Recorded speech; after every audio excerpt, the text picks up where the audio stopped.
السلام علیکم ورحمۃ اللہ وبرکاتہ۔ ناظرین، کیا کبھی آپ نے سوچا ہے کہ آخر کیوں اللہ کے رسول صلی اللہ علیہ وآلہ وسلم نے ہمیں ہر جمعہ سورہ کہف پڑھنے کی تاکید فرمائی؟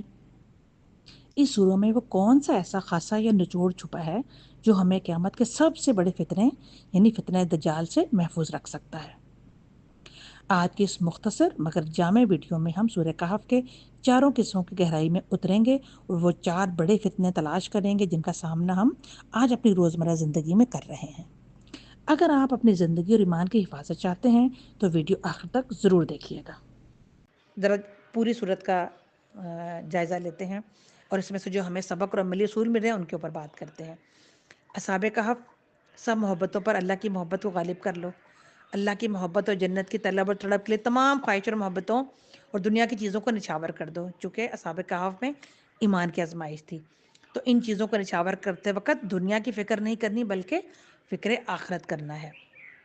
پھر دو باغ والوں کا قصہ ہم نے پڑھا اور اس میں دولت کی آزمائش تھی کہ محبوب چیزیں ہیں، ان کی محبت میں الجھے بغیر آخرت کی فکر کرتے ہوئے اپنے رویوں کو درست رکھو۔ اور رویوں کو درست کرنے کے لیے اللہ کیا دیتا ہے؟ اللہ جس سے بھلائی کا ارادہ کرتا ہے اسے دین کا فہم عطا کرتا ہے۔ تو محبتوں کا پیمانہ، فکروں کا پیمانہ درست کرنے کے لیے، اصلاح احوال کے لیے علم کا حصول ضروری ہے۔ اب حضرت موسیٰ کے واقعے سے ہمیں حصول علم کے اصول پتہ چلتے ہیں، کیونکہ یہ علم کی آزمائش تھی۔ ہم نے آداب اور سلیقے سیکھے، معلموں کو بھی اصول و طریقے بتائے گئے، شاگردوں کو بھی کچھ ضابطے اور اصول و رویے سمجھائے گئے اور زندگی کی حقیقتوں کے ساتھ رویہ بھی سمجھایا گیا۔ پھر آخری واقعہ ذوالقرنین کا وسائل اور ذرائع کا امتحان تھا، جس کو انہوں نے بہت ہی احسن اور رب پسند طریقے سے خرچ کیا۔ تو جو رب کی ملاقات کا امیدوار ہے وہ کسی بھی محفل میں یا پارٹی میں جانے کے لیے کتنی تیاری کرتا ہے؟ میک اپ، کپڑے، جولری، الا بلا جو سمجھ لگتی ہے وہ بہترین سے بہترین کر کے بہترین تیار ہو کر جانا چاہتا ہے۔ اسی طرح، بالکل اسی طرح رب کے حضور جانے کے لیے، خوبصورت نظر آنے کے لیے بہترین اعمال کے میک اپ کر کے تیاری کریں اور پھر اللہ کے حضور حاضر ہو جائیں۔ اللہ تعالیٰ ہم اس حال میں اٹھائے کہ وہ ہم سے راضی ہو۔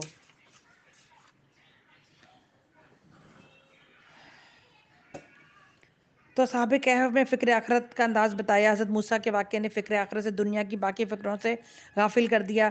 ذوالقرنین نے سکھایا دنیا کی محبوب چیزوں کو فکر آخرت کے لیے خرچ کیسے کرنا ہے، دنیا کی سب چیزیں باقیات و صالحات کیسے بنایا جائے، اتنی نعمتوں کے باوجود عیش میں نہیں ڈوبنا، سارا علم، ہنر، فن، دولت اللہ کے بندوں کی خدمت میں لگا کر اسے باقیات و صالحات بنانا ہے۔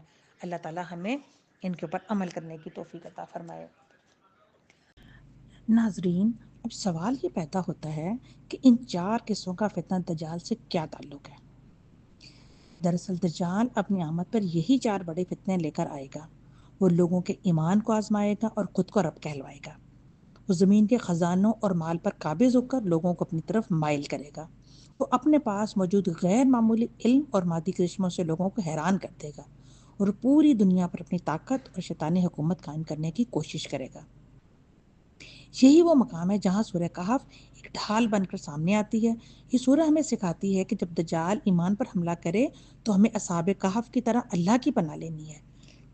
جب وہ مال کا لالچ دے تو دو باغ والوں کے انجام کو یاد رکھنا ہے۔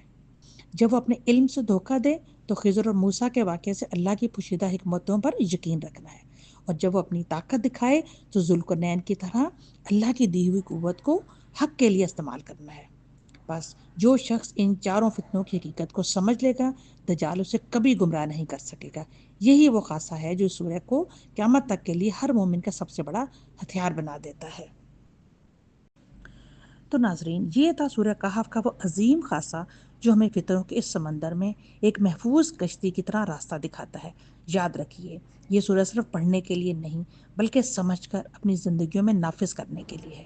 اے اللہ، ہمیں حب دنیا سے غنی کر دے، مال، عہدے، اقتدار کی محبت نکال کر اپنی محبت اور اپنے نبی کی محبت ہمارے دلوں میں ڈال دے۔ اے اللہ، دنیا کے غموں اور فکروں کو ہینڈل کرنے والا بنا دے، ہمیں ذاکر اور شاکر بنا دے، ہر حال میں راضی رضا رہنے کی توفیق عطا فرما۔ اے اللہ، محبوب چیزوں کو اللہ کی راہ میں خرچ کرنے کی توفیق عطا فرما۔ الہی، ہمیں بھی فکر آخرت کی توفیق عطا فرما، دنیا کی فکروں سے بے پرواہ کر دے۔ الہی، اپنی محبوب چیزیں راہ اللہ خرچ کرنے کی توفیق عطا فرما۔ الہی، ہمارے دلوں کو وسعت عطا فرما، ہمارے ہاتھوں کو وسعت عطا فرما، خرچ کرنے والا بنا دے، ہماری اولادوں کو صدقہ جاریہ بنا دے، ہمیں اتنی سمجھ اور فہم عطا فرما کہ دین کو سیکھ کر سمجھ کر اس پر عمل کر سکیں اور دنیا اور آخرت میں تیرے سامنے تجھے راضی کر کے کھڑے ہوں۔ اللہ دین کی راہ میں جو رکاوٹیں ہیں، ان تکلیفیں ہیں، انہیں برداشت کرنے کی توفیق عطا فرما۔ اللہ ہمیں دین کی راہ میں قبول فرما لے۔ اللہ تو جیسا چاہتا ہے ہمیں ویسا بنا دے۔ اللہ ہماری کاوشوں کو اپنی بارگاہ میں قبول اور مقبول فرما لے۔ ربنا تقبل منا، ربنا تقبل منا، ربنا تقبل منا انک انت التواب الرحیم۔ صلی اللہ تعالی علی خیر خلق محمد و آلہ و صحبہ اہل بیتہ اجمعین برحمتک یا ارحم الراحمین، آمین۔ اگر آپ کو آج یہ پیغام پسند آیا ہے تو اسے اپنے عزیزوں کے ساتھ ضرور شیئر کریں تاکہ علم دوسروں تک بھی پہنچے اور آپ کے لیے صدقہ جاریہ بن جائے۔ کمنٹس میں اپنی رائے کا اظہار ضرور کیجیے گا۔ اگر آپ کو اس سیریز کا کون سا حصہ سب سے زیادہ پسند آیا ہے یہ ضرور بتائیے گا۔